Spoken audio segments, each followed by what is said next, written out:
Assalamualaikum warahmatullahi wabarakatuh. Selamat malam dan salam sejahtera untuk semua. Terima kasih sudah bergabung malam hari ini untuk mengikuti sesi manufacturing digitalization. Nanti akan ada 3 topik yang akan saya sampaikan.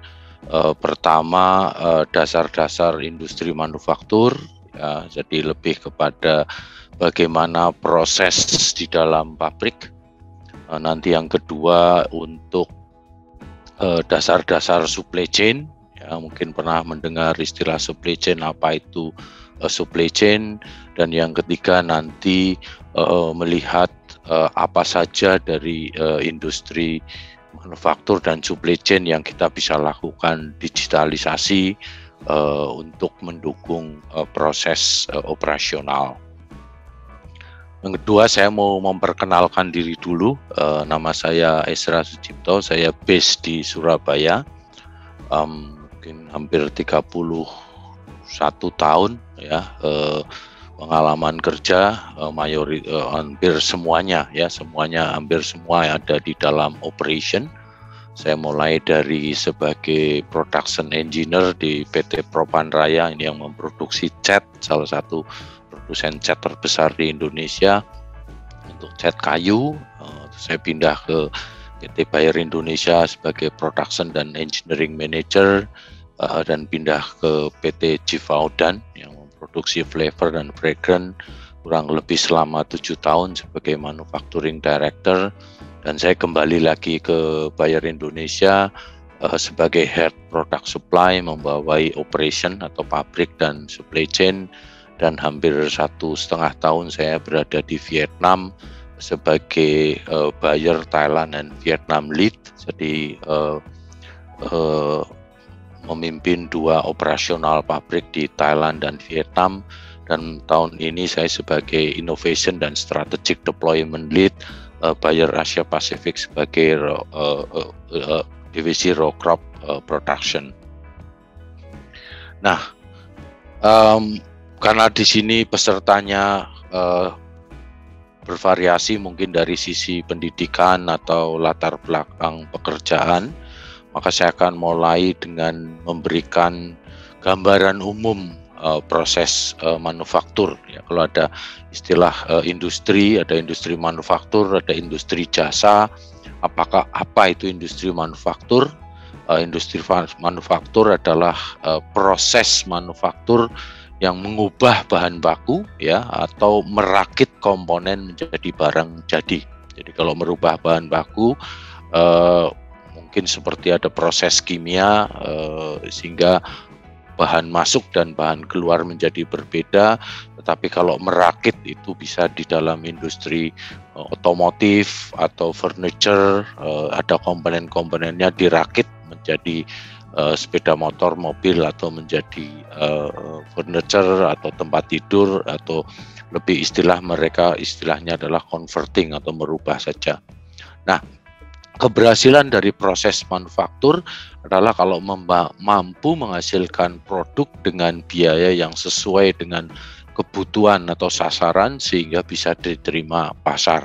Ya, jadi ini menjadi kunci sukses kalau industri manufaktur bisa menghasilkan satu produk yang bisa dipasarkan. Ya, dipasarkan ini bisa juga dari sisi biaya dan juga dari sisi merek atau brand dan macam-macam faktornya di dalam pemasaran. Tetapi kalau ngomong konteks manufaktur sebagai orang pabrik, yang paling penting adalah biaya. Ya. Nah, ada beberapa model rantai pasokan atau proses manufaktur gitu ya. Ada yang disebut dengan make to stock. Jadi kalau barang-barang yang ada di toko ya itu secara prinsip dibuat untuk membuat stok ya, sehingga di dalam channel toko atau channel-channel penjualan barang-barang itu siap untuk dijual. Yang kedua adalah make to order. Make to order ini proses produksinya sesuai dengan pesanan. Biasanya barang-barang seperti ini tuh barang-barang untuk industri gitu. Jadi kalau ada satu industri, dia membutuhkan industri yang lain. Misalnya industri mobil, dia membutuhkan roda, membutuhkan busi dan seterusnya. Maka ini dibuat berdasarkan order gitu ya. Ada juga yang disebut dengan make to assemble. Gitu. Make to assemble itu dibuat untuk siap dirangkaikan. Jadi barang-barangnya udah disiapkan untuk disiap dirakit. Kalau ada orang beli langsung rakit jual. Tapi kalau nggak ada orang beli ditahan dulu, tidak dirakit. Misalnya di dalam industri furniture misalnya, dia memproduksi kakinya, memproduksi pelapis sponnya, memproduksi gagangnya, tapi nanti disusun, dirangkai setelah ada pesanan. Nah, model mana yang paling tepat?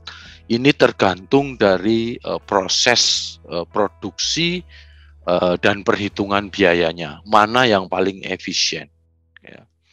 Nah, pemilihan model ini tergantung dari seperti apa, dari model industri dan bisnis. Mungkin satu industri yang sama menggunakan proses yang berbeda, make to stock, make to order, atau make to assembly. Karena tergantung dari di mana pasarnya, siapa yang mau beli. Mungkin kalau mobil-mobil mewah itu lebih kepada make to order. Kalau ada orang order baru disiapkan. Tapi kalau yang sifatnya umum biasanya dibuat sebagai stok.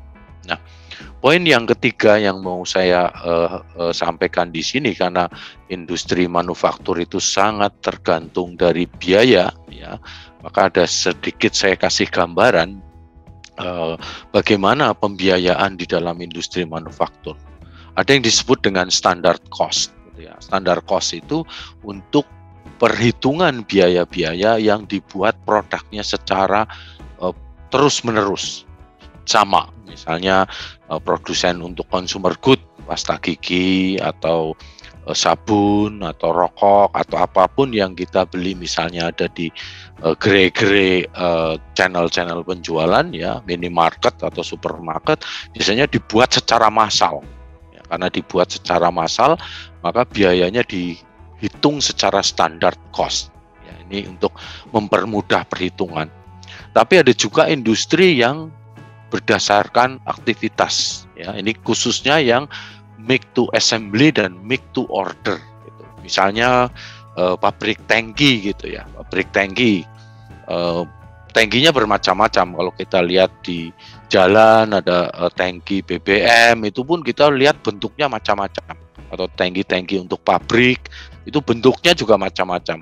Maka pembiayaannya dihitung berdasarkan material dan kompleksitas cara membuatnya. Ya, akan membuatkan standar-standar prosesnya, biayanya berapa. Nanti berdasarkan aktivitasnya akan dipasangkan biaya-biaya yang tepat. Jadi misalnya pabrik tangki, tangkinya bentuknya seperti kita dilihat di jalan, ada tangki BBM, maka plat yang lembaran harus di-roll dulu. Oke, ada biaya pengerolan berapa?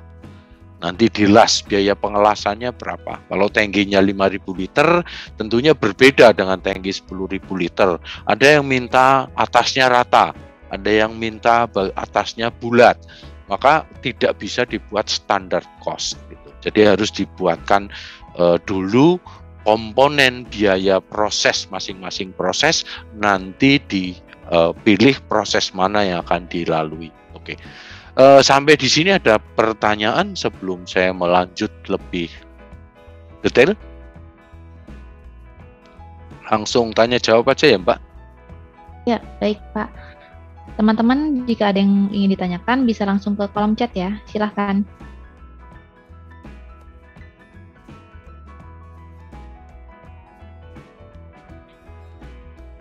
Iya, sepertinya belum ada Pak Ezra, mungkin bisa dilanjutkan. Oke, kalau tidak saya lanjutkan. Nah, ini contoh proses-proses yang tadi saya sampaikan. Ada yang namanya assembly, misalnya bikin tangki dari lembaran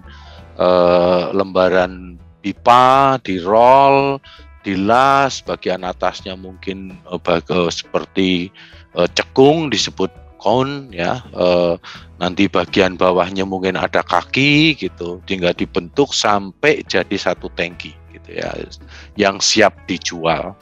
Tapi kalau proses industri kimia ini biasanya bisa continuous atau batch gitu ya, yang namanya batch seperti secara bertahap, tapi kalau continuous seperti di sini contohnya industri asam nitrat gitu ya, atau BBM yang kita beli untuk kendaraan sepeda motor atau mobil, itu proses industrinya secara kontinu terus menerus karena terjadi konversi, misalnya contohnya ini asam nitrat dibuat dari udara dan udara ini dipisah ya dengan amonia gitu ya, amonia diuapkan, difilter, terus udara disemprotkan ke dalam satu proses reaksi, nanti setelah didinginkan, diembunkan dan dipisahkan antara air dan produknya dan menjadi tangki, disimpan di dalam tangki, ini menjadi barang jadi yang siap dijual. Nah, ini proses-proses industri kimia contohnya. Kalau yang ini proses industri yang merakit gitu ya. Jadi ini hanya memberikan dua contoh perbedaan industri dasar merakit dan proses industri yang terus-menerus gitu. Karena nanti kalau di dalam kita mau merancang misalnya digitalisasi di dalam proses manufaktur, maka perlu memahami prosesnya seperti apa. Sehingga nanti waktu kita mendesain otomatisasi atau digitalisasi dari proses manufaktur itu sesuai dengan proses manufaktur yang ada. Gitu. Kalau ada pertanyaan, tolong di chat aja, saya di break ya Mbak.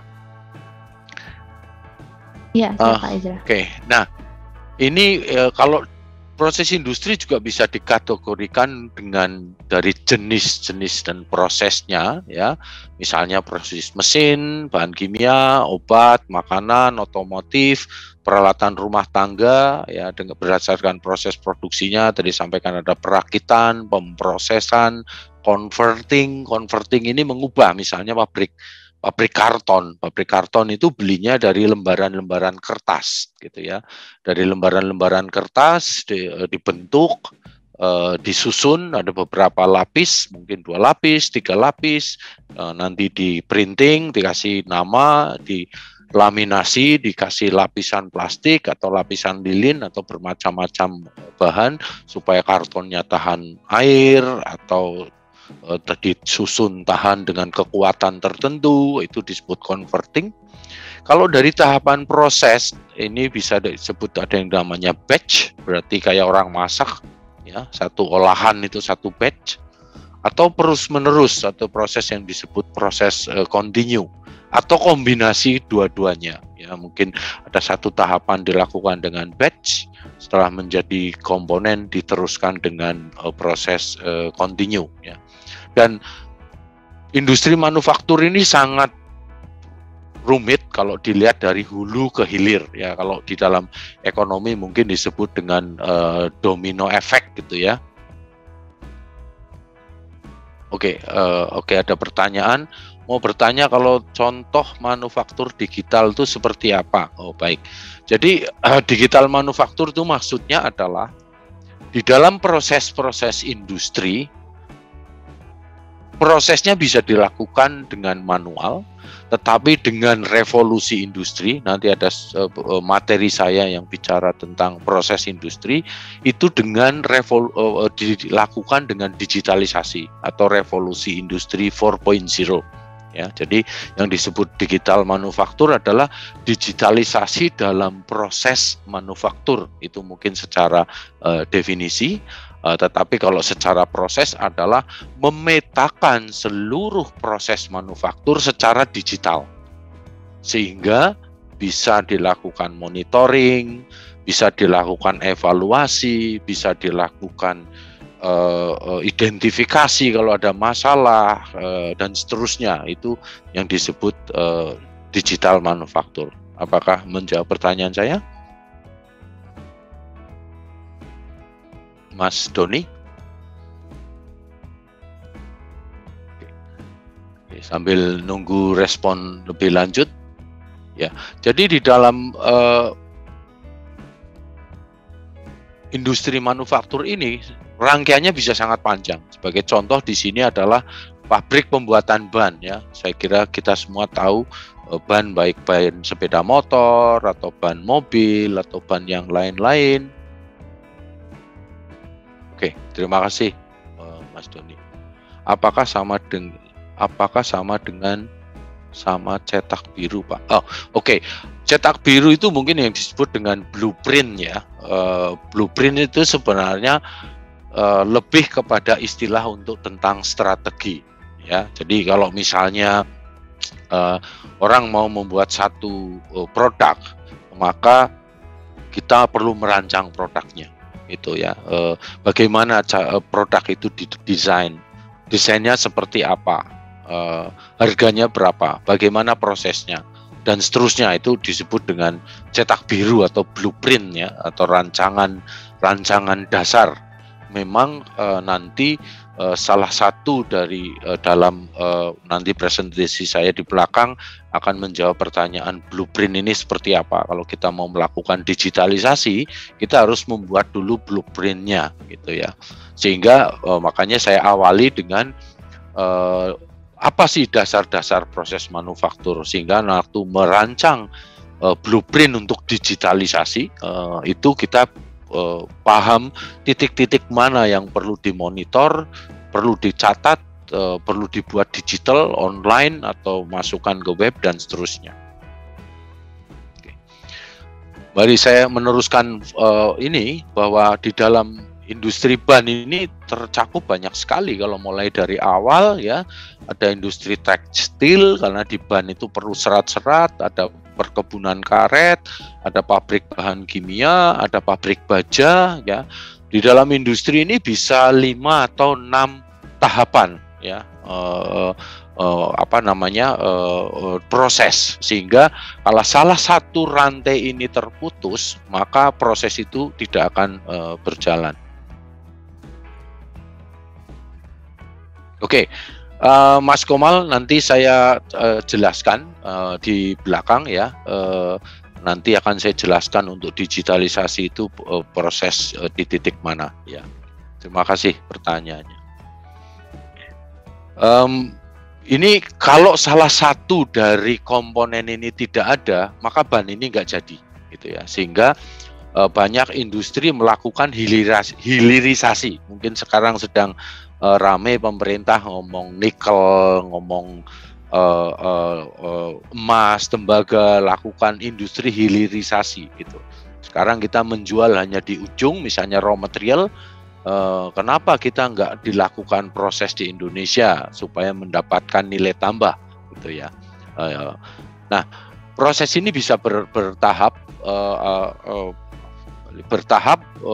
Prosesnya bisa continuous di titik tertentu, misalnya di pabrik kimianya ini secara continuous, nanti proses pencampurannya secara continuous, tetapi memasang platnya secara batch atau secara bertahap. Nah, ini untuk pembuatan ban kendaraan saja itu bisa melibatkan industri karet, bahan kimia, serat, benang, baja, cat, dan mungkin lain-lainnya. Kalau di situ mungkin ada komponen-komponen yang perlu dimasukkan. Ini hanya sebagai salah satu gambaran saja.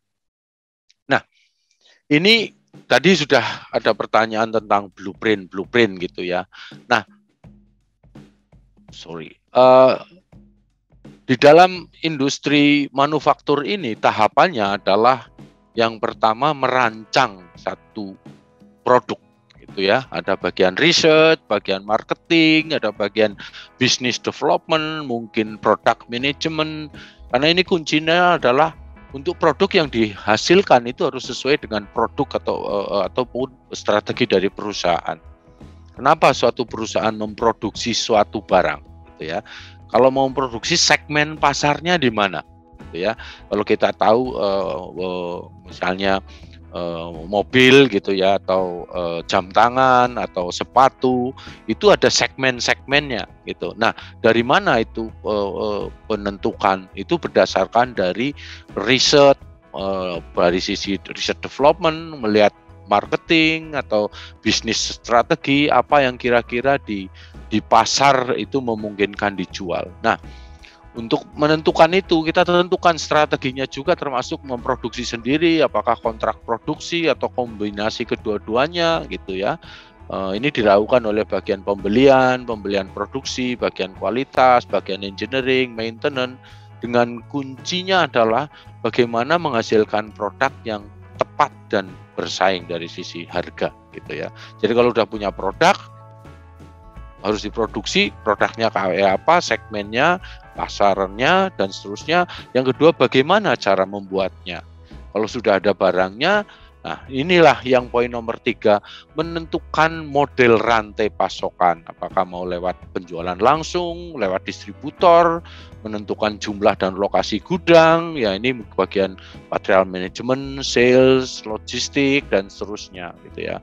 Kuncinya adalah memastikan produk ini ada di waktu yang tepat gitu ya, dan lokasi yang tepat, dan untuk memenangkan pasar. Dan terakhir adalah departemen-departemen pendukung, mungkin sumber daya manusia, accounting, K3, bagian umum, dan seterusnya gitu. Jadi kembali tadi ada pertanyaan tentang blueprint gitu ya. Disinilah kita harus paham dulu mana yang akan kita petakan. Tidak semua industri mencakup seperti ini. Banyak industri yang ya sudahlah, ini ada tisu di pasaran, ya udah beli aja tisu, dikemas, kasih merek, jual gitu. Ada yang kita harus memproduksi tisunya gitu. Nah, sehingga waktu membuat blueprintnya itu kita mau di titik mana tergantung dari strategi perusahaan di dalam proses manufaktur. Nah, ini kalau di dalam pabrik sendiri secara umum prosesnya seperti ini ya, ada pemasok, mungkin masuk ke QC, masuk ke gudang, masuk ke produksi, setelah barangnya jadi di QC, nanti masuk gudang lagi, kirim ke pelanggan gitu ya. Nah, setiap proses ini ada target dan tantangannya. Ya, mungkin pengiriman misalnya harus tepat waktu. Faktor yang menentukan kedatangan bahan baku, sediaan bahan baku, waktu produksi, transportasi pelanggan. Ya. Nah, ini faktor-faktor yang kritikal ini yang menentukan, itulah yang harus dipetakan, ya, harus harus ditentukan nanti di dalam proses digitalisasi mana yang harus dimonitoring. Sebagai contoh, kalau yang mungkin kita nggak setiap hari atau mungkin sering ke gerai-gerai minimarket gitu ya, itu udah pakai scanner, ada barcode di sana. Di dalam setiap kios atau setiap gerai minimarket itu komputernya bisa disetting. Misalnya jualan sabun, 1 bulan itu 10 bungkus, maka di situ bisa disetting minimal 2 bungkus gitu. Maka waktu bungkus ketiga di scan, dibeli oleh pelanggan, dia secara otomatis akan memberikan datanya ke gudang terdekat. Misalnya di daerah Jakarta, mungkin gudangnya ada di Depok atau Bekasi atau Tangerang. Maka seluruh gerai minimarket di Jakarta, mereka saat sediaan mencapai level tertentu akan mengirimkan data ke gudang. Dan gudang ini bekerja 24 jam. Ya. Begitu minimarket ini tutup jam 10 malam, komputer akan merekap semua. Lokasi mana, perlu apa, dan kapan harus ngirim. Makanya kalau kita lihat ke minimarket, kalau mereka ngirim barang itu ada box-box warnanya biru biasanya ya. Ada barcode-nya, sudah ada list-nya. Dari mana mereka tahu? Itu karena sudah sistem komputerisasi nyambung dari minimarket ke distributor gitu ya. Yang kedua adalah kualitasnya ya, dari sisi faktor kualitas pasokan, proses pengendalian, proses pengontrolan, rancangan dan spesifikasi. Ini juga bisa dijadikan digitalisasi, sehingga kalau ada pabrik yang ordernya banyak, misalnya pabrik karton gitu ya, itu setiap pelanggan punya order yang berbeda-beda. Kalau salah desain itu lewat. Bagaimana kita memastikan bahwa perusahaan A ini pesan kartonnya tipe 1, dia nggak mencetak tipe yang lain. Nah, ini kalau dilakukan secara manual maka resikonya tinggi. Dan yang ketiga adalah biaya yang efektif. Ya, dengan proses digitalisasi kita bisa memonitor biaya-biayanya sehingga kalau ada pergeseran biaya maka akan segera terdeteksi. Ya, biasanya kegiatan accounting itu setiap bulan melakukan rekonsiliasi seluruh biaya yang dikeluarkan, baik di produksi, di distribusi, di sales, marketing, sehingga dia bisa ngitung setiap bulan itu berapa keuntungannya. Ya, dan ini menjadi tantangan kalau dilakukan secara manual. Banyak ERP system atau Enterprise Resources Planning misalnya yang mungkin cukup terkenal itu SAP itu ya, salah satunya adalah SAP, tapi banyak provider yang lain itu tujuannya adalah mencakup melakukan proses monitoring secara digital dari awal sampai akhir. Dan ini karena biaya-biaya secara umum di dalam proses produksi 60-70% itu adalah biaya bahan baku. 20-30% biaya produksi atau biaya di pabrik, ada tenaga kerja, ada overhead, ada depresiasi mesin, ada energi, ada bahan pembantu, dan 5-10% biaya distribusi ya, seperti gudang, transport.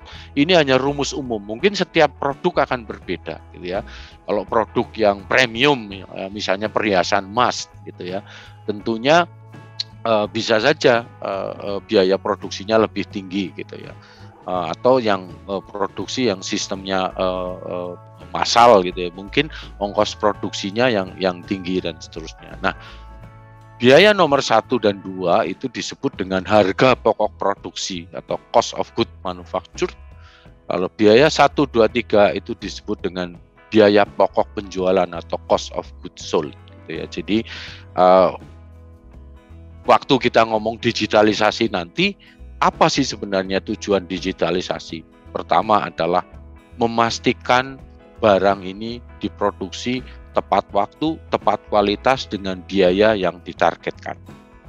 Yang kedua adalah barang dikirim, diproduksi harus tepat waktu. Ya, kalau misalnya ini mau mendekati Lebaran, mungkin perusahaan-perusahaan roti, makanan, biasanya kita lihat di supermarket atau minimarket mendekati Lebaran, wah banyak sekali mereka menaruh di gerai-gerai itu di depan gitu ya. Jadi nanti mendekati Lebaran akan terjadi lonjakan produksi. Nah, tentunya ini perlu perancangan, gitu. Karena kan waktu memproduksi roti, mungkin ada pemasok dari sisi tepungnya, mungkin dari coklatnya, dari plastiknya, dari kartonnya, dari labelnya, ini dia tidak mungkin memproduksi sendiri, sehingga perlu dilakukan perancangan, memastikan ini tepat waktu diproduksinya, nggak telat gitu ya. Yang kedua, dengan kita punya waktu yang tepat, bisa dilakukan perancangan produksi secara tepat juga ya. Nanti di dalam salah satu sistem ERP atau Enterprise Resources Planning misalnya SAP itu sudah bisa mampu melakukan peramalan atau forecast. Oke, penjualan setahun ke depan itu seperti apa, sehingga dia bisa menghitung kapan harus beli apa dan berapa. Untuk material yang murah ditumpuk aja dulu, kalau material yang mahal mungkin belinya nanti bertahap gitu. Sehingga proses keseluruhan yang ada di layar ini semuanya bisa dilakukan digitalisasi, baik untuk perancangan atau manajemen di dalam pabrik maupun di dalam kantor pabrik maupun ada di dalam operasional lapangan ya. Sudah ada beberapa industri di mana proses produksinya itu bisa dimonitor dari jauh ya, dari rumah atau dari manapun. Kalau terjadi sesuatu kegagalan produksi, itu memberikan notifikasi catatan secara khusus sehingga kita stop sebelum terjadi kerusakan yang lebih lanjut, misalnya kayak proses proses pembuatan minyak bumi, yaitu diproses menjadi BBM yang kita pakai di proses refinery. Mereka biasanya sudah levelnya sekarang teknologinya itu sudah pakai PLC, dan PLC itu data-data tertentu bisa dikumpulkan dan dikirimkan ke orang-orang tertentu yang perlu mengontrol proses dan mengendalikan supaya tidak terjadi bahaya ledakan, kebakaran, dan seterusnya. Jadi ini proses produksi secara umum dan juga biaya-biayanya, sehingga waktu kita nanti merancang digital itu bisa paham mana yang harus difokuskan. Nah, kalau namanya industri itu pernah mendengar yang namanya revolusi industri ya, yang dimulai di Inggris mungkin dengan ditemukannya uap, adanya mesin uap gitu, maka disebut revolusi industri 1.0 gitu ya. Setelah itu dilakukanlah assembly ya, revolusi industri 2.0. Dan ada juga otomatisasi dan komputerisasi, itu revolusi industri 3.0 dengan adanya ditemukannya komputer. Dan sekarang dengan adanya internet itu menjadi revolusi industri 4.0. Jadi misalnya di dalam proses produksi itu bisa dikendalikan jarak jauh gitu ya. Bisa dimonitor dengan jarak jauh, dan juga bisa dilakukan komunikasi dengan network, misalnya seperti di dalam sistem ERP SAP, itu bisa aja marketingnya ada di mana, pabriknya ada di mana, mungkin bagian supply chain-nya ada di mana, gudangnya ada di mana, karena ada internet dan network, itu bisa dilakukan integrasi, baik itu di dalam negeri ataupun di luar negeri. Mungkin satu pabrik di Indonesia memasok beberapa pasar di luar negeri, termasuk di dalam negeri, maka kebutuhan dari masing-masing pelanggan di luar negeri maupun di dalam negeri bisa masuk ke dalam sistem komputer untuk memasukkan kebutuhan. Sehingga nanti orang bagian supply chain bisa melakukan perhitungan kebutuhan bahan baku, bagian produksi bisa melakukan perhitungan kapasitas produksi yang diperlukan, dan setelah barangnya jadi juga akan kelihatan, sehingga customer atau sales marketing di negara manapun bisa melihat, oh ini stoknya sudah ada. Demikian juga orang pabrik bisa melihat, oh barang ini di negara tersebut sudah terjual atau masih nongkrong gitu.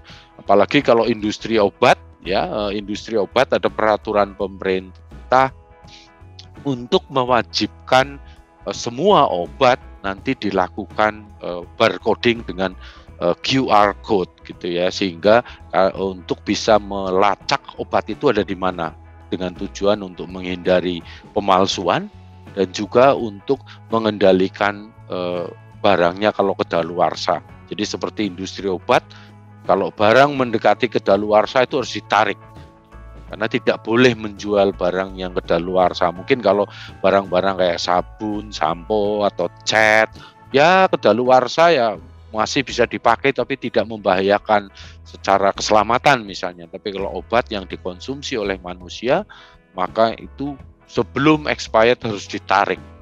Nah, bagaimana industri-industri bisa memonitor produknya yang ada di pasaran seluruh Indonesia atau di luar negeri? Maka salah satunya adalah dengan melakukan coding di produk ya. Kalau kita beli sabun, sampo yang di-scan oleh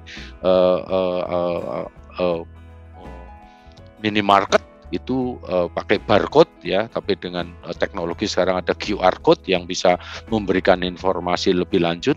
Nah, saat di-scan itulah terdeteksi lokasinya di mana, karena ini bisa di-link dengan GPS gitu ya.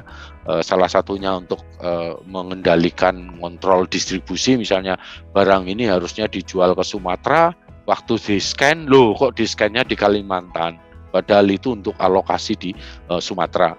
Dan ini salah satu implementasi yang mungkin setiap hari kita sudah mengenal, tetapi tidak menyadari bahwa itu adalah bagian dari revolusi industri 4.0 Ya, kalau kita ke minimarket, mereka scan, itu sebenarnya bagian dari revolusi industri 4.0, dan kalau untuk obat itu sudah ada peraturan pemerintah mewajibkan bahwa semua produsen obat itu harus melakukan tracking dan tracing. Tracking itu dari pabrik keluarnya kemana. Kalau nanti ditemukan ada obat yang kedaluarsa, misalnya di kota Manado, ini asalnya dari mana? Mungkin dia dijual dari Makassar mungkin dari Surabaya mungkin dari Jakarta, sehingga ternyata jalurnya ke sana. Kalau terjadi sesuatu bisa ditelusur balik, kalau tidak terdeteksi berarti itu barang palsu.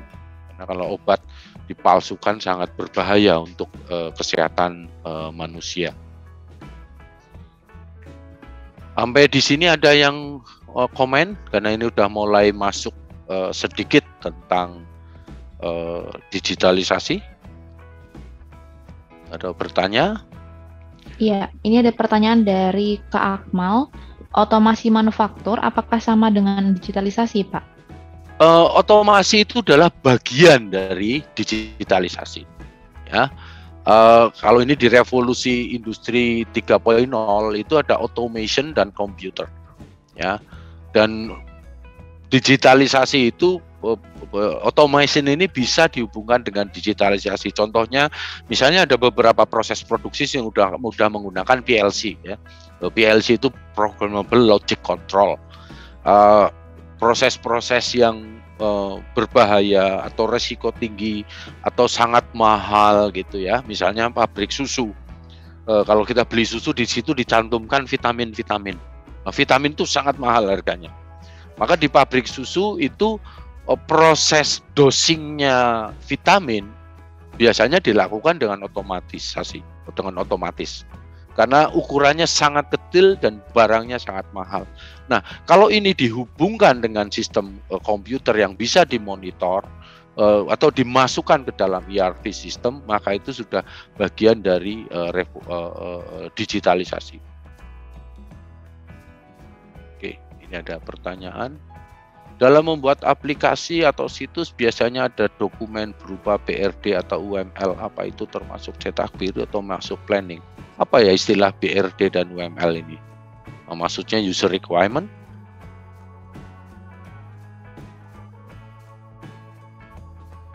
Mungkin Mas Doni bisa diklarifikasi.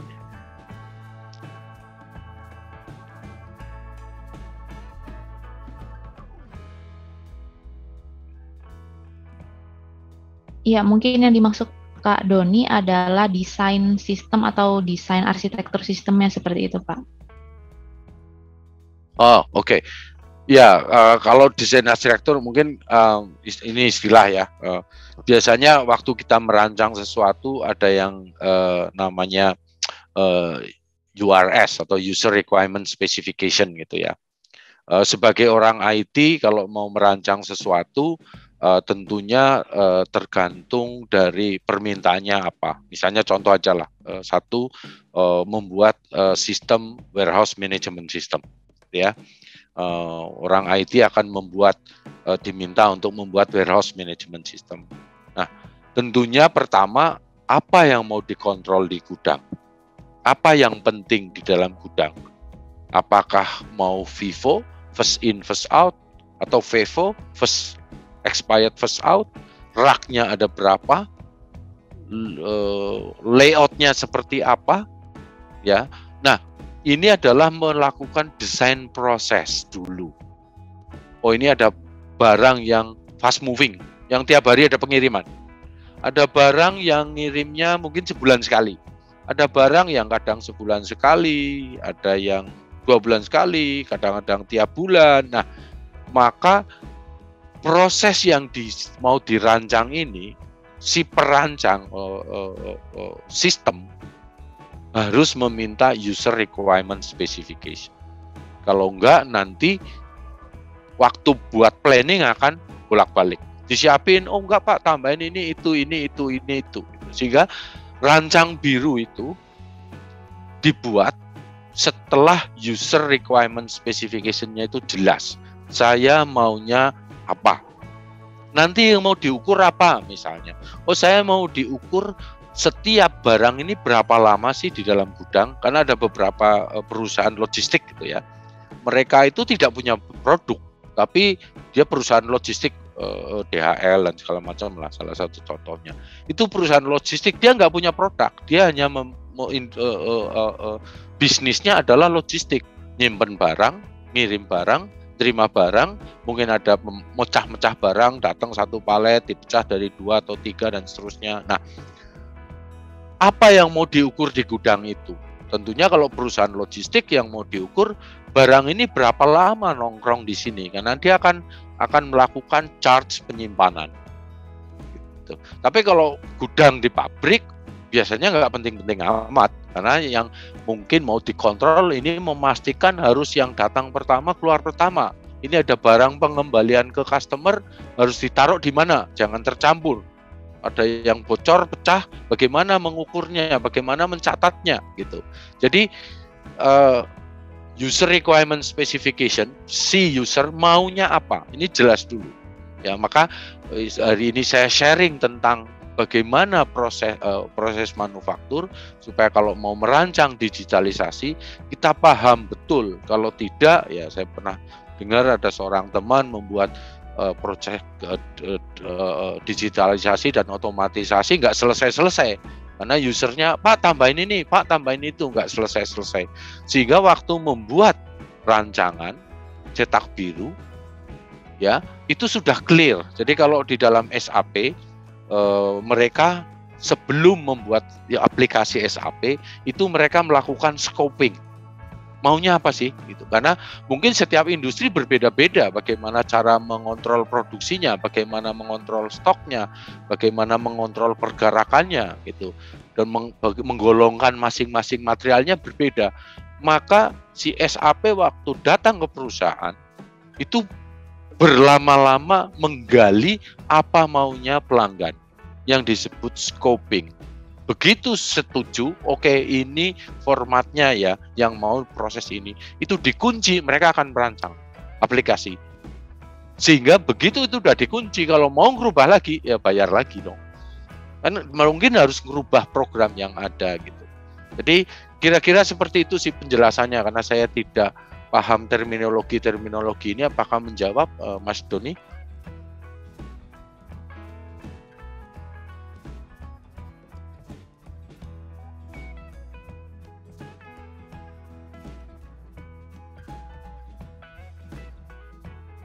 Oke, terima kasih. Terima kasih.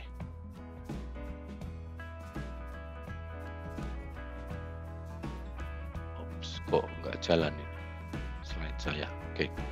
Nah, ini digitalisasi di dalam perubahan industri ya, dari proses manual, digital, tadi hanya memberikan gambaran lebih lebih komplit tentang proses digitalisasi di dalam industri, sejarahnya seperti apa gitu ya. Dengan sekarang revolusi industri 4.0 itu data driven leader global scale. Jadi kalau seperti sistem SAP contohnya aja untuk ERP, maka CEO yang ada di ujung manapun dari dunia ini dia bisa monitor bisnis secara langsung. Karena semua unitnya, unit penjualan, unit research, unit produksi, harus melaporkan semua kegiatannya ke dalam sistem dengan deadline tertentu, sehingga setiap bulan itu dengan mudah bisa melakukan evaluasi gitu ya. Ini dengan revolusi industri ini disebut dengan data driven leader, karena ini sudah global gitu ya. Tapi kalau sebelumnya mungkin masih ada otomatisasi tetapi belum ke dalam internet dan network, mungkin masih bisa dilakukan kontrol tapi secara lokal. Jadi seperti teknologi pengolahan minyak ya, refinery. Itu ada control room ya, yang cukup besar gitu, yang mengendalikan seluruh proses refinery yang mungkin 50 hektar atau 60 hektar besar dan prosesnya secara kontinu dan nggak mungkin orang keliling mengecek satu-satu. Maka dengan control room, si operator mengendalikan mungkin pabrik selebar 25 hektar, operatornya satu shift cukup 5 orang atau 7 orang. Karena dikendalikan dari control room. Jadi sudah seluruh panel di dalam control room itu ada yang disebut dengan proses instrument diagram. Jadi menggambarkan apa yang ada di lapangan tetapi ada di dalam control room sehingga si operator bisa melihat misalnya ada temperatur, ada tekanan, ada kecepatan yang memang kritikal perlu dikontrol karena itu berbahaya atau mempengaruhi kualitas, itu ada di dalam panel dan ada data logger, jadi dicatat sehingga nanti bisa dicatat, bisa dilihat kalau ada kegagalan, ada masalah, bisa dilihat jam sekian seperti apa temperaturnya, mungkin pressure-nya atau parameter-parameter lain yang kritikal gitu ya. Nah, dengan ini sekarang bisa di-connect lagi ke dalam data-data tersebut, di-connect ke internet ya. Ada yang namanya Production Information Control atau PIC gitu ya, untuk komunikasi sehingga data-data itu yang tertentu mungkin disambungkan ke dalam internet dan digabungkan dengan orang-orang tertentu yang mungkin perlu segera bereaksi kalau terjadi sesuatu gitu ya. Jadi kalau dengan data seperti ini maka bisa dilakukan kontrol jarak jauh dan ini sudah automated decision support ya. Jadi keputusan-keputusan itu bisa dilakukan dengan secara otomatis dan empowered people gitu, sehingga orangnya bisa melakukan pengontrolan secara pengendalian tertentu dengan sendirinya ya, seperti di refinery atau kilang minyak itu misalnya temperatur di setting antara 50 sampai 70 derajat. Maka kalau di atas 70 derajat dia akan memberikan alarm gitu. Jadi sama operator di reset, dikasih respon gitu ya. Oh, di bawah ini dia akan memberikan alarm, tapi secara prinsip dia akan dikontrol. Kalau temperaturnya turun, mungkin pemanasnya nyala. Kalau terlalu panas, mungkin pendinginnya nyala. Gitu. Itu sudah secara otomatis dengan PLC, bahkan dihubungkan dengan namanya sistem HMI atau Human Machine Interface. Gitu ya.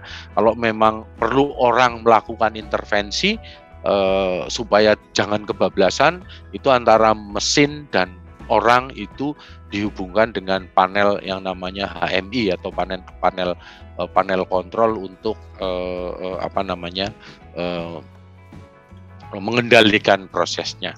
Sampai di sini ada pertanyaan? Iya, ada pertanyaan dari YouTube Kak Ezra. Ini dari Kak Hans. Untuk sekarang yang sering digunakan dalam digitalisasi industri itu apakah sistem ERP atau SAP ya, Pak Ezra? SAP itu adalah bagian dari ERP. ERP itu kan istilah secara umum ya. Sedangkan SAP itu brand, merek lah. Itu banyak merek di pasaran. Yang salah satu yang terbesar itu ya SAP gitu. Jadi SAP itu adalah bagian dari ERP. Enterprise Resources Planning, dan sekarang SAP itu sudah mencakup tidak hanya di dalam proses manufaktur tapi juga sudah mencakup misalnya di HRD gitu ya, sehingga bagaimana mengontrol training karyawan, akses karyawan ke dalam komputer itu bisa di-set di sana. Jadi ERP ini kenapa disebut enterprise, karena semua apa yang terlibat di dalam bisnis proses dulu SAP memang lebih fokus kepada manufacturing, production planning, forecasting, quality management system atau LIMS atau laboratory management system, maintenance, sekarang juga ada di dalam HRD dan seterusnya, sehingga nanti perhitungan biaya lembur atau segala macam itu sudah bisa dilakukan secara otomatis.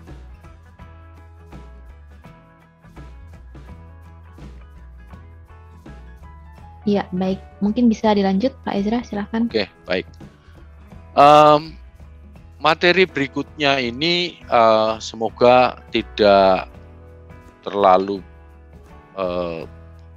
berat ya, karena kenapa saya pikir ini penting, apa itu dengan cost of good manufactured, saya sedikit detailkan.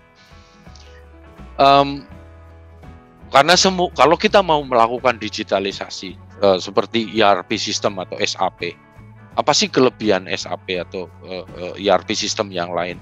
Adalah bisa memonitor, mengontrol semua proses di dalam digital, sehingga untuk bisa membuat keputusan itu baik dari sisi perencanaan atau pengendalian, dan yang paling penting adalah cost. Gitu ya. Jadi sebelum eranya SAP, mungkin tahun berapa ya? Mungkin tahun 2000-an ke bawah. Ya. Biasanya di pabrik itu ada sistem sendiri. Di accounting punya sistem sendiri. Nanti sistem di pabrik interface dengan sistem accounting. Ada transfer data gitu yang perlu dilakukan. Nah, sekarang ERP seperti SAP itu sudah mengcapture semua dari ujung ke ujung dari sisi proses untuk mencatat seluruh kegiatan dan juga seluruh biaya. Karena ujung-ujungnya apa? Ya kita bagaimana mengukur semua proses itu dari sisi cost gitu ya. Memang ada menu-menu lain seperti sistem HRD di dalam SAP. Di situ ada menu-menu misalnya ngontrol cuti gitu ya, memasukkan salary band, batasan gaji di situ, membuat training record gitu ya, untuk materi training online, training semua bisa di capture. Tapi salah satunya adalah juga menghitung biaya tenaga kerja, gitu ya. Jika semua akan dikompil dengan cost. Jadi bisa kita melakukan digitalisasi tanpa menghitung cost, ya bisa, gitu. Tetapi kalau orang mau invest, pasti akan bertanya apa untungnya buat saya, gitu. Nah, kalau sudah ngomong untung, tentunya kita bicara biaya. Ini minta maaf pakai bahasa Inggris, gitu ya. Jadi secara umum cost of good manufactured atau harga pokok produksi tadi di depan, setiap tahun dilakukan budget planning. Oke, mau memproduksi sekian, duitnya berapa, sehingga untuk operasional berapa, itu ada budgetnya. Budget dimasukkan. Nanti saat implementasi rutin, produksi rutin setiap bulan, akan dibukukan material cost-nya, production cost, process cost, overhead, jadi COGM. Ya, nanti ada distribusi, sales, biaya pengiriman, dan segala macam akan menjadi cost of good sold, atau biaya yang berhubungan dengan sampai dengan penjualan. Jadi kalau cost of good manufactured sampai barangnya ada di gudang, nanti kalau sudah keluar didistribusikan itu menjadi cost of good sold. Jadi ini apa yang disebut COGM atau istilahnya COGM dan COGS. Gitu. Nah, ini contohnya. Jadi kalau misalnya ada dalam pabrik sepeda gitu ya, konsep dasarnya ada biaya tetap, ada biaya variabel, dan ada biaya overhead atau biaya tidak langsung. Jadi kalau biaya variabel ini biaya yang berhubungan langsung. Kalau mau membuat sepeda ya perlu 2 roda, perlu satu body gitu ya, perlu 1 shock breaker dan seterusnya. Ini kan pasti. Jadi kalau membuat 10 ya tinggal kalikan aja 10. Energinya mungkin untuk ngelas, kalau ngelas 1 sepeda berapa, dan seterusnya, dan juga tenaga kerja langsung. Ada pertanyaan.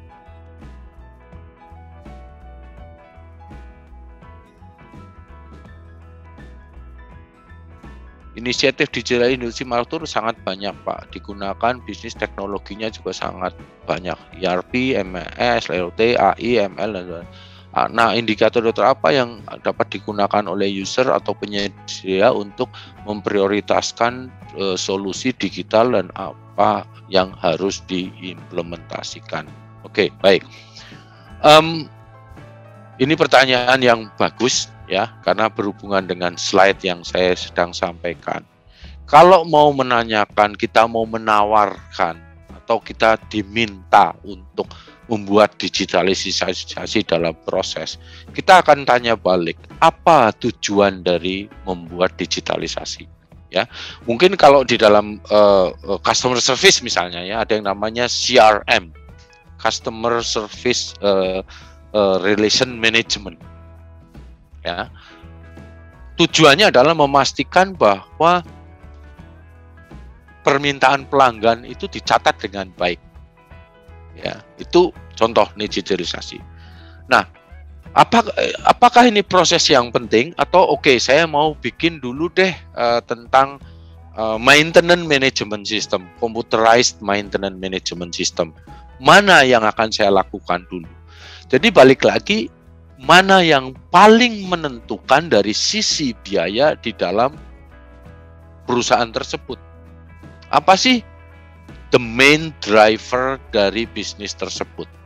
Jadi contoh, saya mau kasih contoh yang agak ekstrim gitu ya.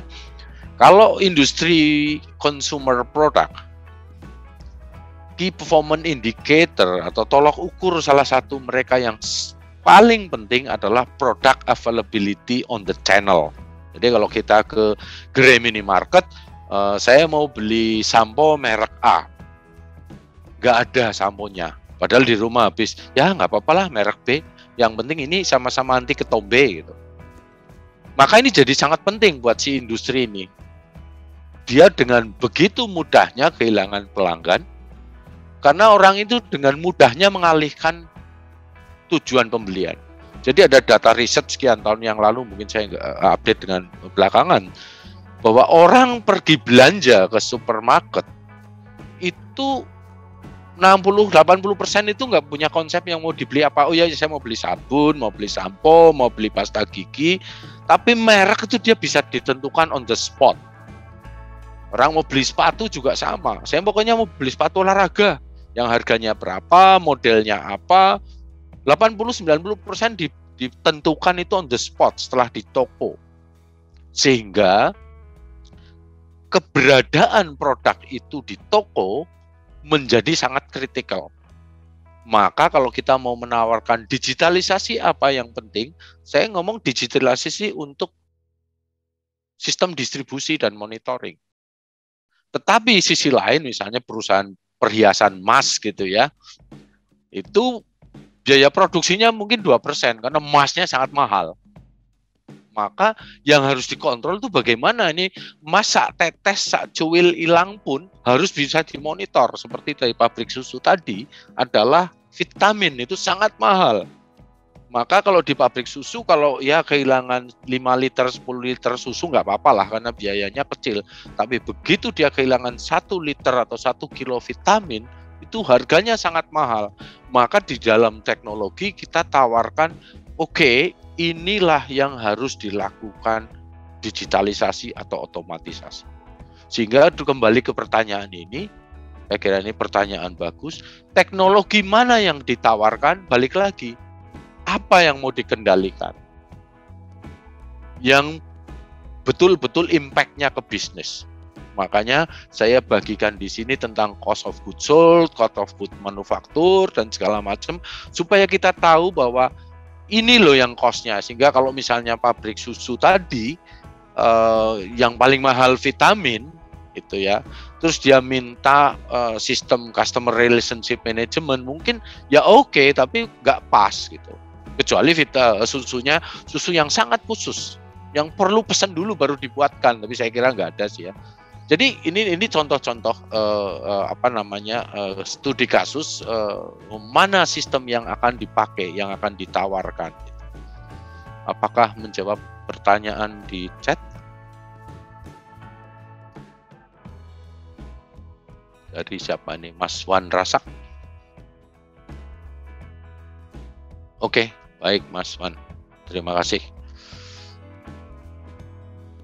Ya, jadi sedikit menambahkan, di dalam industri jasa, rumah sakit, restoran, ya, perbankan, itu yang menjadi kritikal di sana adalah yang disebut dengan contact time. Maka kayak rumah sakit, restoran, atau bank, orang datang, dilayani, segera pergi. Bila perlu nggak usah datang. Makanya sekarang ada e-banking banyak. Ada bank yang menerapkan kalau kita buka deposito datang ke kantor bank itu dapat bunga 2%. Tapi kalau kita buka online itu dikasih bunga 3%.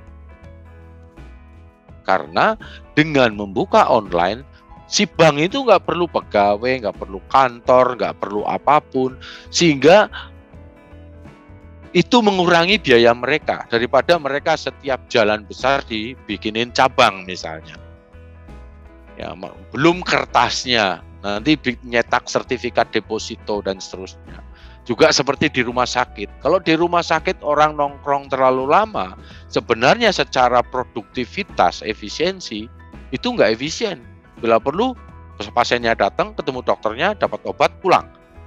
Sehingga kalau di dalam mau digitalisasi misalnya di industri jasa di rumah sakit, bagaimana memastikan pasien tepat waktu datang, dilayani tepat waktu, keluar tepat waktu. Karena si dokter itu kan juga menghitungnya berdasarkan jumlah pasien misalnya.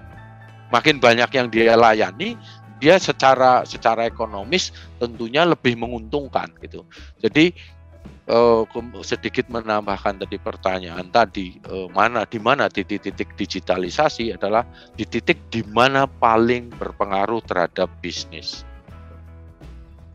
Nah, makanya saya perkenalkan ini di dalam manufaktur ada yang namanya cost of goods sold dan cost of goods manufaktur gitu ya. Jadi di sini ada biaya-biaya yang selama produksi, ada biaya depresiasi, penyusutan, sewa mesin, tenaga kerja tidak langsung ya, supervisornya, manajernya dan seterusnya, dan biaya distribusi, sewa gudang, penjualan, pengiriman dan seterusnya.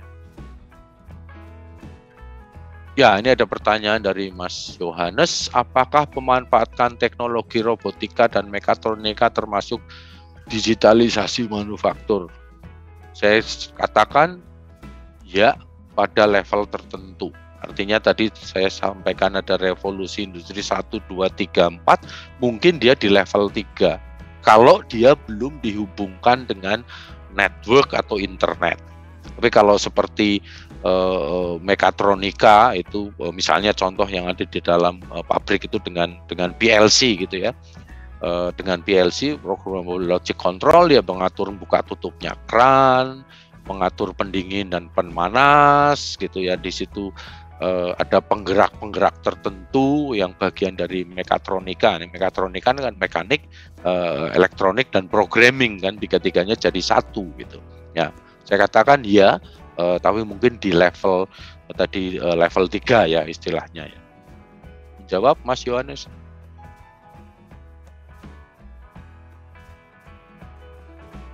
Tapi kalau robot stand alone ya mungkin di situ lebih kepada level 3 atau level 2 tergantung dari sejauh mana aplikasinya gitu.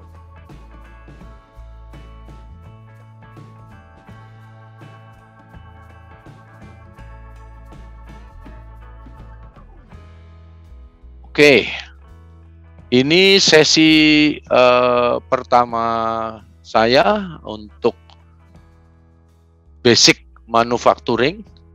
Masih ada pertanyaan sebelum saya lanjut yang kedua untuk membahas basic supply chain. Ya, kalau manufacturing itu karena sebagian dari supply chain secara keseluruhan. Oke, saya share yang kedua. Sudah terlihat ya screen saya?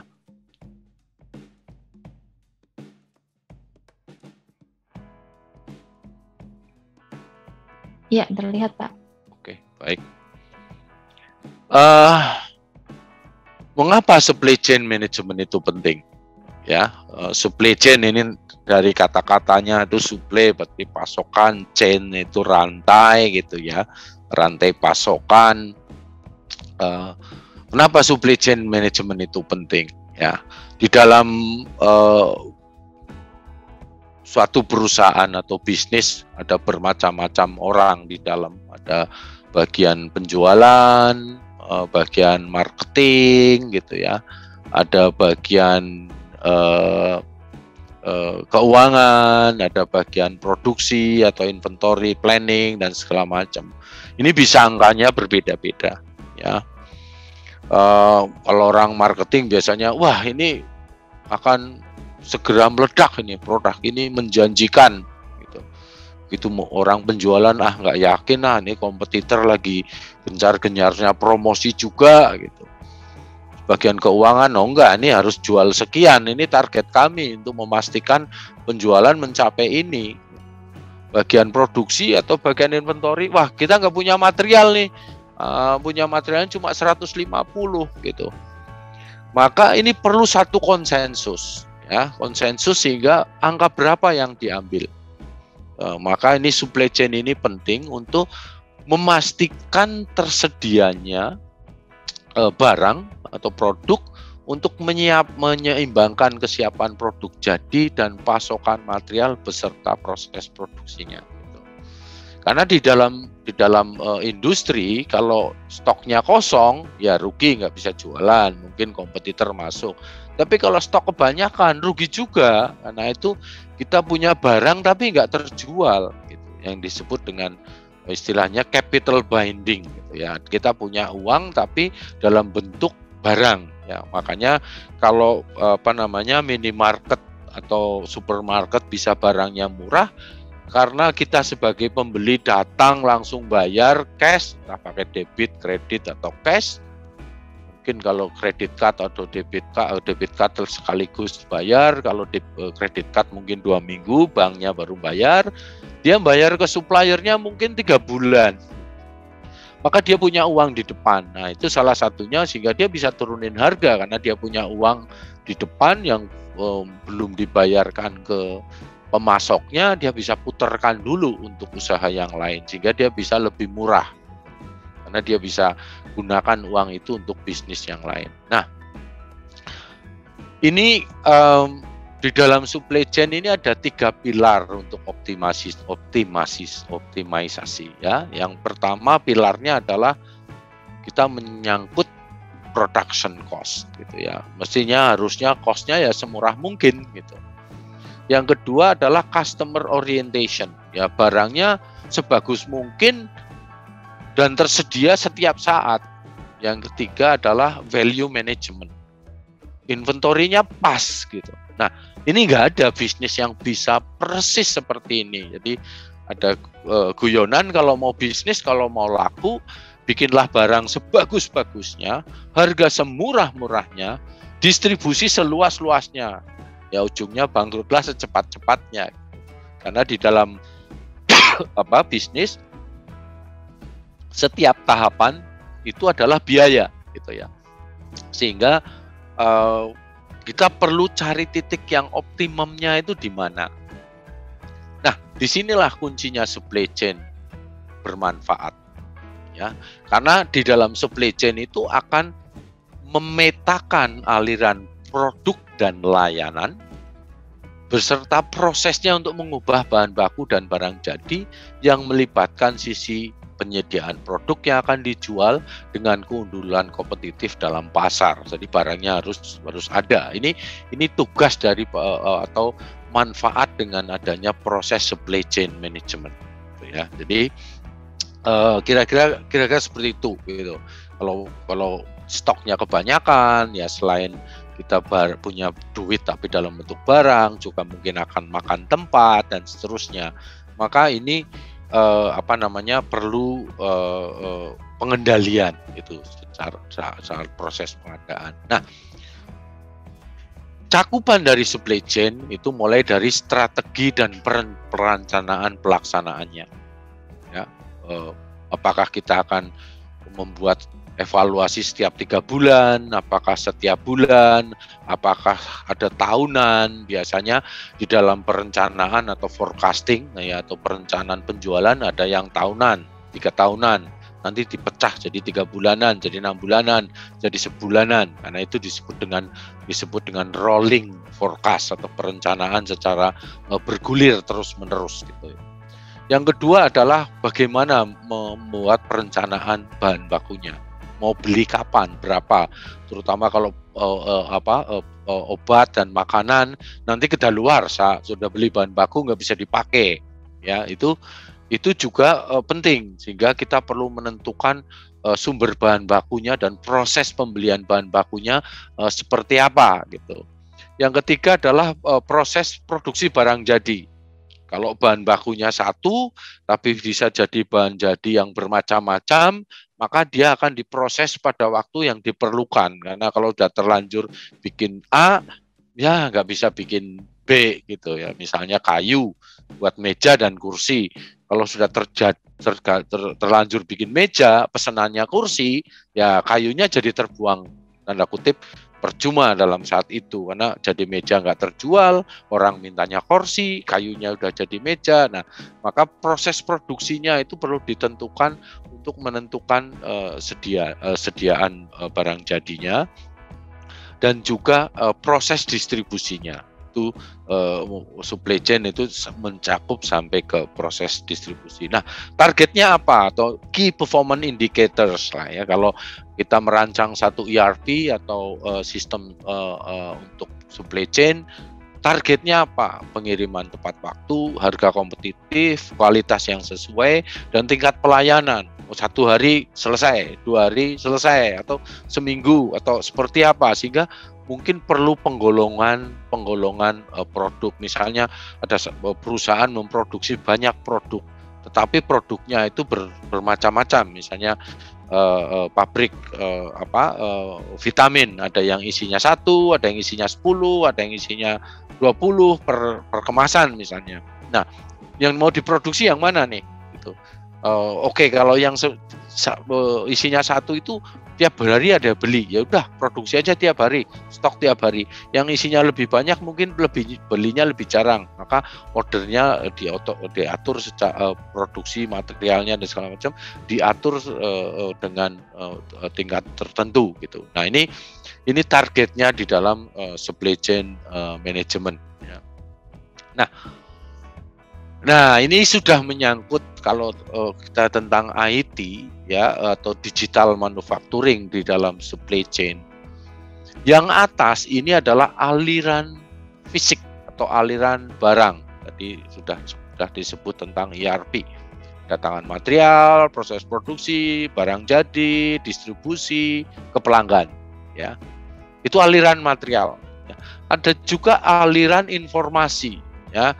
Kapan saya memproduksi? Oh, pelanggan saya perlu ya nanti bulan Januari diproduksikan sekian. Maka dari kegiatan ini membuat peramalan pembelian material, ngomong ke pemasok, tolong siapin bahan baku, nanti diproduksi ke sini dan seterusnya. Ya, ini prosesnya ya, ada di dalam perencanaan, sehingga di mana ada pergerakan barang, di situ ada pergerakan informasi. Ini sangat penting di dalam digitalisasi. Bahkan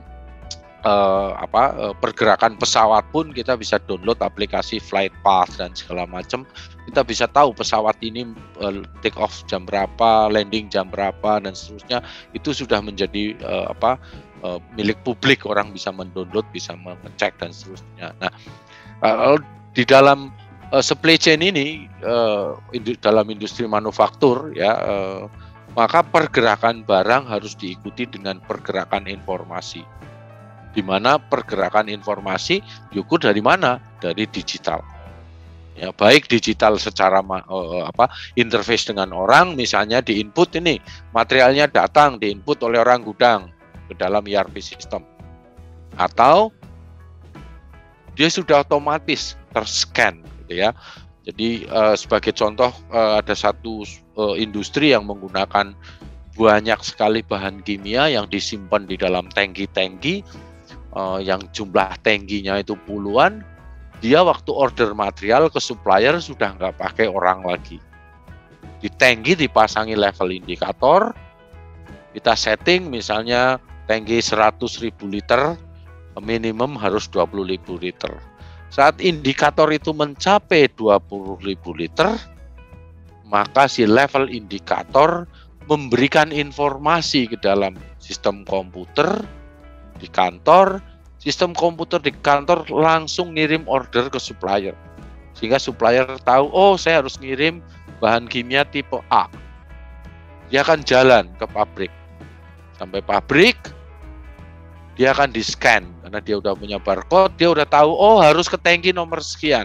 Dia ditimbang, masuk ke tangkinya, truknya mau bongkar, disambungkan selangnya ke dalam tangki. Kalau benar, maka pompanya baru bisa jalan. Jadi ini sudah terintegrasi ya, industri seperti ini, sehingga untuk mengoperasikan gudang yang puluhan ribu palet, puluhan tangki, mungkin perlu 1 atau 2 orang, karena semua sudah terkoneksi dari proses. Tadi ada istilah mekatronika, di tangki itu dipasangi level indikator, masuk ke dalam komputer, komputer langsung memerintahkan supplier tolong kirimkan jumlahnya sekian, kapan. Nanti dia akan datang ke pabrik, di pabrik dia akan scan, masuk ke timbangan, oh masuk sekian, masuk ke pipa yang akan disambungkan ke tangki, dia akan scan lagi, oh ya benar yang dipompa masuk ini bahan kimia yang diorder, baru kerannya bisa buka. Nanti keluar, dia ditimbang lagi, selisih masuk dan keluar, oh itulah yang masuk ke dalam tangki, sehingga perusahaan ini akan membayar ke si supplier. Si supplier memberikan invoice, otomatis akan membayar lewat sistem perbankan, tanpa kertas, tanpa tanda tangan. Ini salah satu contoh bahwa di dalam supply chain atau pergerakan barang harus diikuti dengan pergerakan informasi. Nah, supply chain ini saya kasih contoh di sini bahwa kalau ada orang pesen, oh ya saya dibikinkan program, salah satu yang perlu dipertanya atau perlu diklarifikasi adalah apa yang mereka mau ukur, yang biasa disebut key performance indicators atau indikator kinerja yang utama atau yang kunci. Kalau tadi ada contoh maintenance management system atau pesen warehouse management system atau membuat laboratory information management system atau LIMS. Di sistem-sistem tadi, digitalisasi yang kita akan create atau otomatisasi yang akan create, apa tolok ukur yang penting? Karena apapun yang di dalam rancangan digitalisasi ataupun otomatisasi, apa yang mau diukur? Nah, di dalam supply chain ini yang mengukur adalah ujung-ujungnya duit atau EBIT, earn before income tax atau EBIT. Itu sales dikurangi dengan cost gitu ya. Kalau EBITDA itu pendapatan sebelum pajak, tidak termasuk depresiasi dan amortisasi ya. Yang kedua adalah uang, cash ya. Di dalam bisnis itu 3 tolak ukur yang paling penting di dalam bisnis adalah 1, penjualan. Oke, bisa jual, oh ya penjualannya naik. Kedua adalah keuntungan, keuntungannya naik atau turun. Yang ketiga, duitnya ada atau enggak. Ya, maka disebut dengan free operating cash flow. Oh, duit betulan duit gitu ya. Nah, kalau beli, contohnya kita beli sepeda motor atau laptop atau rumah, kita membayar secara cash, biasanya diberikan diskon dibandingkan dengan kredit gitu ya. Karena kalau dengan kredit ada seseorang, yaitu perbankan, yang membiayai dan perbankan beruntung. Ya, maka harganya akan lebih mahal. Sedangkan kalau kita beli cash akan diberikan diskon karena si penjual atau dealer atau penjual rumah, developer, dia akan mendapatkan cash di depan. Bahkan rumahnya belum jadi, suruh bayar cash, akan diberikan diskon lebih besar lagi. Jadi di dalam industri atau usaha, yang 3 tolok ukur yang penting adalah penjualan, naik atau turun. Yang kedua adalah keuntungan, naik atau turun. Yang ketiga adalah dalam bentuk cash, ada duitnya atau enggak. Oh ya, untung, tapi di mana customer-nya belum bayar, atau disebut dalam bahasa accounting disebut dengan account receivable. gitu. Oh ya untung, tapi dalam bentuk barang. Nah, kan biayai perusahaan pakai uang, nggak pakai barang ya. Maka di dalam supply chain ini yang paling penting adalah KPI-nya. Mungkin masing-masing perusahaan berbeda-beda batasannya ya di dalam working capital, di dalam cash flow, di dalam EBIT atau keuntungan itu perusahaan berbeda-beda gitu ya keuangannya. Mungkin ada perusahaan yang sangat-sangat liquid gitu ya, yang ordernya di depan bayar dulu gitu ya, dia sangat liquid, uang cashnya banyak gitu, tapi belum tentu juga untung gitu ya. Atau seperti minimarket, kenapa lebih murah? Karena dia mendapatkan cash di muka, customer bayar, dia bayar supply-nya 3 bulan lagi. Nah, selama 3 bulan ini uang ini ditaruh di bank aja dia dapat bunga, sehingga bisa menjual lebih murah. Tapi mungkin industri yang lain berbeda dalam hal sistem keuangannya. Nah, ini supply chain dari hulu sampai hilir secara proses. Tadi kalau bicara manufacturing itu ada di dalam pabrik.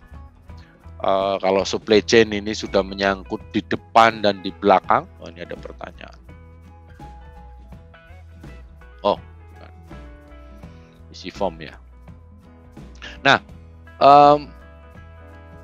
proses supply chain ini kalau dari end to end ya, mungkin barangnya import masuk ke pelabuhan atau barang lokal dari supplier lokal masuk ke gudang gitu ya.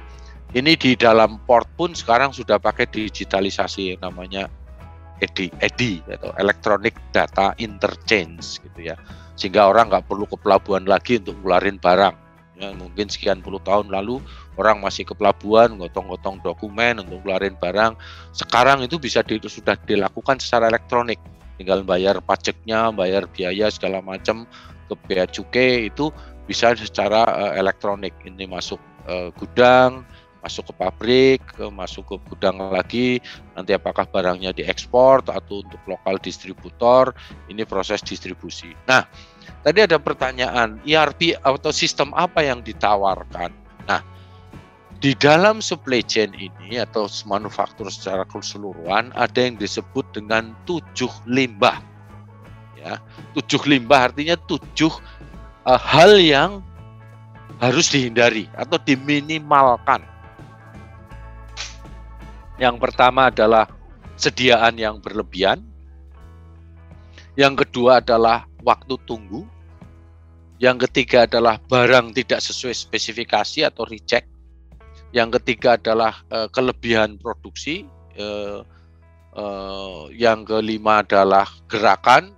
Keenam transportasi. Dan yang ketujuh adalah kelebihan proses atau rework atau recycle gitu ya. Jadi kalau kita mau melakukan digital otomatisasi atau digitalisasi segala macam, ini adalah target yang harus diminimalkan. Ya, jadi seperti refinery, pengolah minyak, penyulingan minyak bumi, itu biasanya beroperasi 365 hari setahun 24 jam tanpa berhenti. Maka maintenance itu jadi penting karena begitu ada kerusakan mereka harus stop, ada waktu tunggu karena untuk menjalankan lagi itu nggak mudah ya, sehingga maintenance itu sangat penting di proses industri yang prosesnya kontinu. Jangan sampai rusak, sebelum rusak bila perlu diganti. Ada dilakukan monitoring parameter-parameter yang kritikal di dalam pabrik itu, misalnya kenaikan temperatur motor atau bunyi atau vibrasi ya. Mungkin di dalam maintenance ada yang namanya vibrating analysis, ada infrared analysis, itu untuk memprediksi suatu komponen proses sebelum rusak sehingga ini harus diperbaiki dulu. Nah, maka kalau di dalam industri yang seperti itu, maka waktu tunggu itu menjadi sangat mahal. Karena harus menghentikan pabrik hanya untuk memperbaiki misalnya satu pompa yang rusak, maka itu jadi sangat mahal. Ya.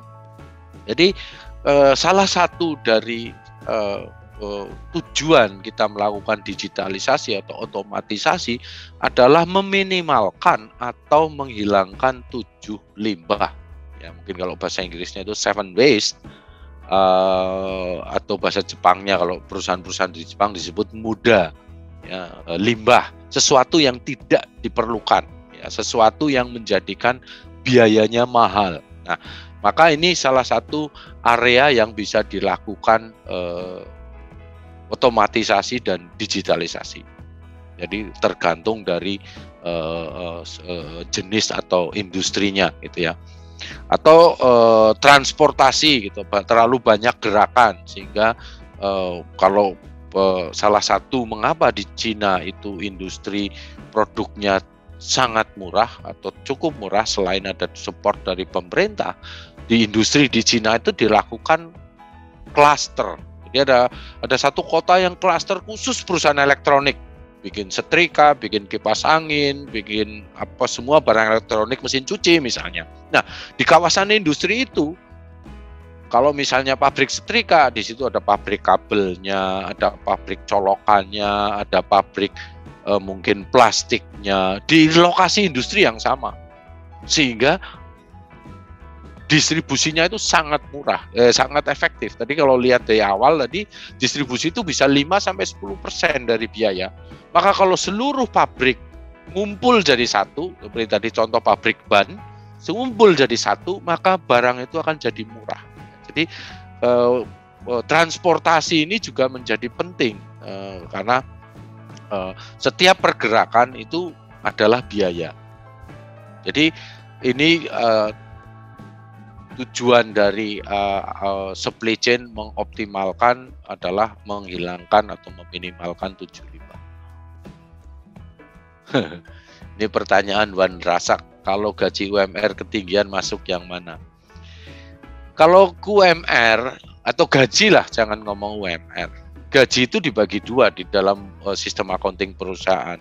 Kalau orang yang bekerja langsung, ya itu disebut biaya tenaga kerja langsung. Kalau orang yang tidak kerja langsung, misalnya supervisornya, manajernya, gitu, yang duduk di kantor, gitu, itu disebut biaya tidak langsung atau overhead. Nah, gaji UMR ketinggian itu lebih ke, saya nggak bisa komen kenapa ya, itu bisa aja kebijakan HRD, ya bisa aja HRD buat kebijakan, tapi sedikit agak melenceng, hanya sedikit berbagi pemikiran atau pengalaman. Satu perusahaan itu biasanya mempunyai standar gaji. Perusahaan itu nggak mau bayar kemurahan, kalau kemurahan nanti orangnya pergi. Dia juga nggak mau bayar kemahalan. Karena kalau mahalan, kalau bisa murah ngapain bayar mahal? Maka ada beberapa perusahaan terutama yang sudah mapan, mereka membuat yang namanya salary band atau batasan gaji. Kalau mungkin kita punya ngasih contoh yang ekstrim. Bagian produksi dengan bagian maintenance itu gajinya harus tinggi siapa? Nah, maka perlu satu kebijakan dari HRD, siapa yang lebih penting? Bagian produksi atau bagian maintenance?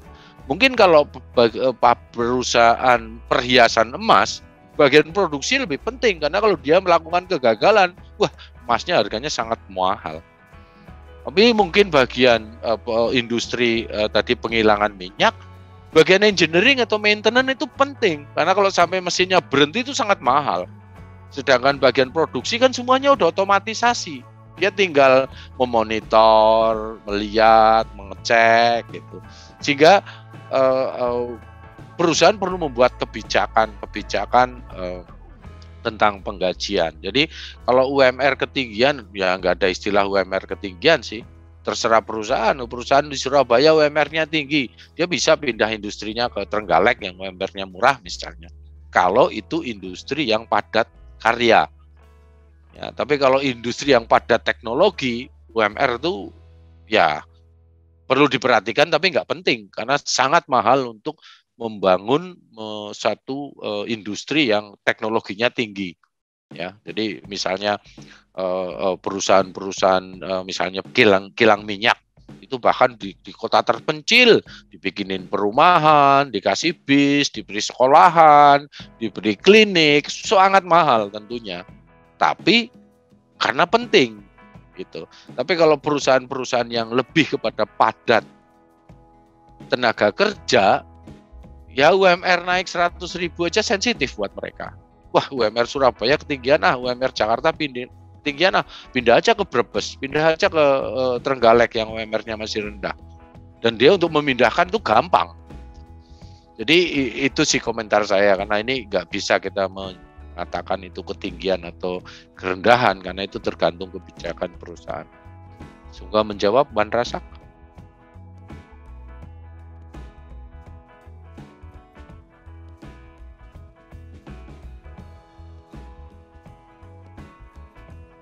Oke, jadi kalau mau perusahaan yang nggak mengendalikan gaji karena UMR, ya carilah perusahaan yang teknologinya tinggi, karena bagi dia lebih penting skill karyawan daripada gaji. Tapi kalau perusahaan yang lebih banyak manualnya, padat karya, ya pindah aja tiap minggu juga nggak apa-apa. Cari UMR yang murah. Oke, baik.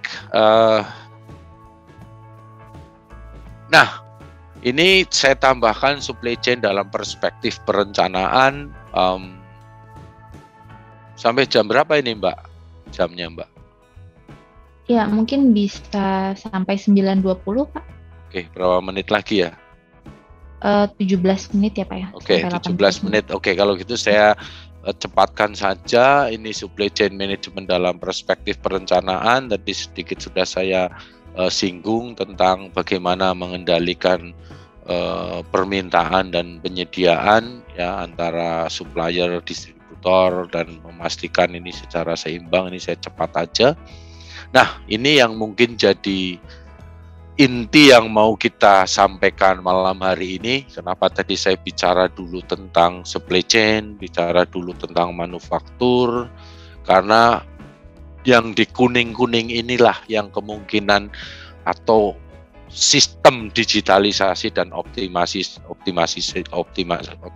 dalam supply chain secara keseluruhan dari hulu sampai hilir ya. Jadi misalnya ini ada supplier dengan supplier itu ada beberapa sistem yang dikenal dengan vendor managed inventory. Jadi seperti tadi sedikit saya jelaskan, di supplier tahu, oh ya kapan saya harus ngirim barang ke pabrik A, karena pabrik A udah masang tangki, ada di monitor levelnya tertentu, langsung ngasih signal ke komputer langsung ngasih signal ke supplier, gitu ya. Yang kedua adalah inbound management, ya, jadi bisa dilakukan tracking, gitu ya. Seperti di industri otomotif, salah satu industri otomotif di Jakarta, mereka melakukan yang namanya just in time ya. Istilah just in time itu dapat datang tepat waktu, dan si supplier ini harus ngirim pada waktu yang tepat. Jadi kalau misalnya ada satu industri, ada 10 pemasok, misalnya industri sepeda motor, ada yang masuk ban, ada yang masuk jok, ada yang masuk shockbreaker, dan seterusnya, mungkin ada 10 pemasok. Dia harus datang tepat waktu, bahkan bisa sampai dengan GPS supaya tahu sampai di mana. Karena kalau datang bersamaan 10 truk, parkirannya penuh, sedangkan masuknya pun ngantri, sehingga pabrik itu harus bangun parkiran yang besar, yang sebenarnya nggak ada gunanya. Tadi salah satu dari 7 limbah itu kan menunggu, gitu ya.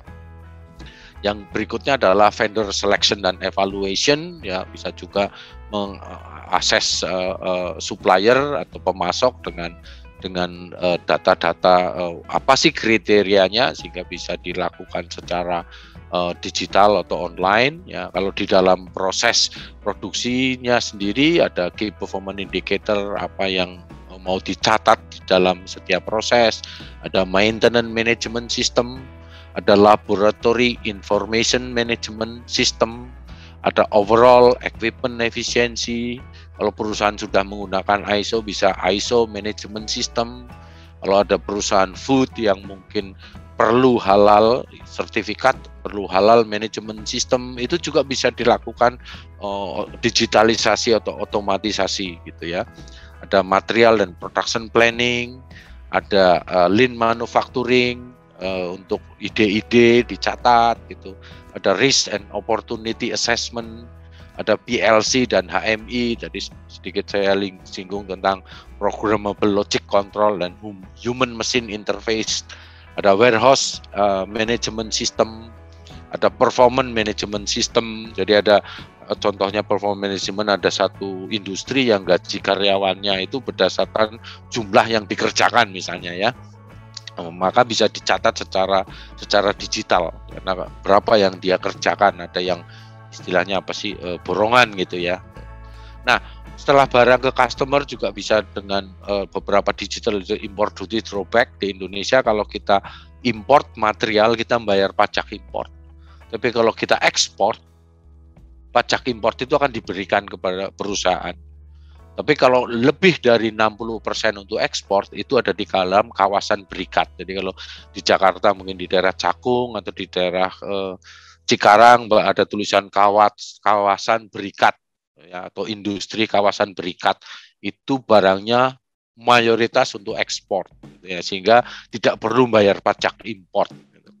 Ini juga bisa dibikinkan digitalisasi, otomatisasi, transportation management system. Jadi kalau ngirim pakai GPS segala macam untuk barang-barang yang sensitif, misalnya vitamin, itu sangat sensitif terhadap temperatur. Jadi kalau kirim jangka waktu lama di truk, kepanasan, barangnya rusak atau makanan atau obat-obatan segala macam yang sensitif, maka transportation management system dengan GPS itu sangat-sangat membantu. Dan biasanya perusahaan-perusahaan logistik itu sudah punya tawaran, ini mau pakai TPM nggak, TMS nggak? Oke, pakai TMS boleh, tapi tambah bayar gitu ya. Ada track and trace, tadi sedikit saya sebutkan di dalam contoh obat, pemalsuan, dan ada satu customer relationship management ya. Jadi terutama contohnya perusahaan-perusahaan yang B2B atau business to business, misalnya perusahaan ban nyuplainya ke pabrik sepeda motor ya, maka customer relationship management ini sangat penting karena mereka mungkin memproduksi 10 sepeda motor dengan 10 tipe ban. Maka saat dia melakukan perencanaan pengiriman, perencanaan produksi, perencanaan bahan baku harus sesuai dengan kebutuhan pelanggan, sehingga customer relationship management bisa di-connect sehingga dia mau produksi ini, dia tahu ya apa yang akan dilakukan. Mungkin ini slide saya terakhir. Jadi sebagai penutup, inilah yang kuning kira-kira otomatisasi, digitalisasi yang bisa dilakukan di dalam manufaktur. Mana yang penting? Satu adalah mana yang paling berpengaruh di dalam bisnis. Mungkin industri satu berbeda dengan industri lain karena yang mempengaruhi dalam proses bisnis, yang mempengaruhi biaya, yang mempengaruhi keuntungan, yang mempengaruhi pelanggan itu berbeda-beda. Sehingga mana yang penting disesuaikan dengan kebutuhan dari perusahaan tersebut. Demikian dari saya, terima kasih. Berhubung waktunya sudah 9.28 ini, sudah cukup malam. Terima kasih Pak Ezra atas materinya. Kemudian teman-teman silahkan nanti mengisi absensinya. Kemudian sebelum sesinya ditutup, mungkin dari Pak Ezra ada yang ingin disampaikan? Ya, terima kasih buat teman-teman yang masih setia online mengikuti sharing malam hari ini. Saya lebih kepada sharing ya, karena mungkin saya lebih kepada praktisi gitu ya, bukan guru gitu ya. Saya lebih dengan 31 tahun ya pengalaman, mungkin bisa berbagi pada teman-teman. Semoga bermanfaat, dan nanti akan ada sesi-sesi yang lebih detail ya. Kalau diperlukan kita akan bikin sesi lagi kalau sudah siap kelasnya ya. Misalnya kita contoh yang umum lah, misalnya bagaimana tentang sistem maintenance, warehouse management system, itu cukup umum. Kita akan lanjut dan semoga ketemu lagi. Kalau ada yang salah atau kurang tepat disampaikan, saya mohon maaf sebesar-besarnya. Dan sekali lagi terima kasih. Wassalamualaikum warahmatullahi wabarakatuh. Selamat malam dan selamat beristirahat. Selamat malam semuanya. Terima kasih Pak Ezra. Terima kasih teman-teman semuanya.